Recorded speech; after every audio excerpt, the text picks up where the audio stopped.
So it looks like we won't be using the name Lando No Wins anymore after Lando Norris won the 2024 Miami Grand Prix Formula One. So how did Lando get that name anyways? It's terribly unfair. He was the Renault Cup champion, the Euro Cup champion, and the two-time F3 champion. He never won an F2 championship. He was stacked up against some serious competition, and since he's moved up to the top tier, he's pretty much performed to par or totally outperformed his peers. Sure, there was the debacle in 2021, but Lando Norris was pretty young at the time, and the rain was a little inconsistent, and the team, strategists, and Lando himself misjudged how much the rain would fall a second time. He was caught out in slicks. He would have gone on to win that race, and it was more an issue about the weather and strategy than it was about Lando himself. He was pretty heartbroken at the time, and as a McLaren fan, I felt pretty bad for him. At the time when it happened to him, nobody thought twice about it. He was a young driver, extremely talented, still relatively inexperienced, never in a position to win a race before, and it was always thought that he would eventually win a race soon.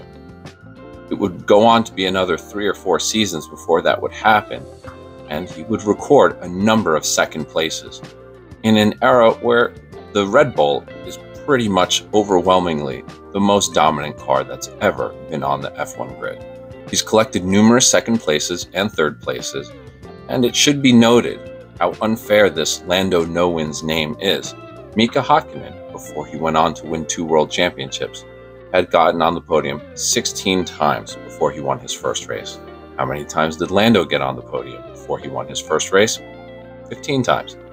But it's all over for him now in terms of the nasty name that trolls have come up with. He's a Grand Prix winner now, and if you noticed this past weekend, a lot of the drivers were very excited for him. That didn't used to be the thing in the past with F1, with its stoic culture, its competitiveness. It's more about camaraderie, sportsmanship, people getting along, people being excited for each other. And Lando is one of the most liked drivers on the grid. And what's next for him? Well, that remains to be a question. Will he be a title contender one year? I'm not sure. I think he will be. It's kind of tough these days because McLaren is technically a customer team. Mercedes is the works team. And since Mercedes is the works team, but strangely enough, McLaren is really outperforming them this year. Is it that McLaren is this good, or is it that Mercedes is really that bad? All I know is this: we'll just move on. And by the time the lights go out in Imola, it will almost all be forgotten. Remember, Pierre Gasly has won a Grand Prix. Esteban Ocon has won a Grand Prix. George Russell has won a Grand Prix. They've all got one. It's all but forgotten at this point because they're in pursuit of number 2. And one day, they all still dream because they're all hyper-competitive. They want to win championships. Until maybe the off-season or an interview, or when they go through their trophy case and they remember it nostalgically. But as an active driver, this is beyond them. We're just on to the next race. So who else on the grid hasn't won a Grand Prix that we would like to see win a Grand Prix? There's Alex Albon, Yuki Tsunoda, Oscar Piastri. Those are 3 that come to mind almost immediately. I don't think that fans are really crazy about the idea of Kevin Magnussen winning, or maybe Lance Stroll winning, or even Logan Sargent, who I'm not sure is going to stick around.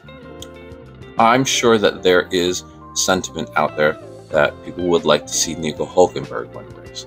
But I think right now at this point, we're all kind of waiting for him to just make a podium. I did a video about that previously if you want to check it out on my channel.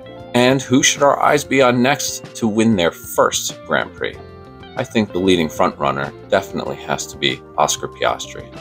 Had he not hit his car when he did in Miami and stayed out for an extra 2 laps, he might have been the one who was in position to win the race. His car is certainly good enough. His teammate just won a Grand Prix. Oscar Piastri has made the podium before, and he's also won a sprint race in Qatar. So he would be the odds-on favorite to be the next driver to win his first Grand Prix. Is this McLaren car, with all of its 9 upgrades, for real?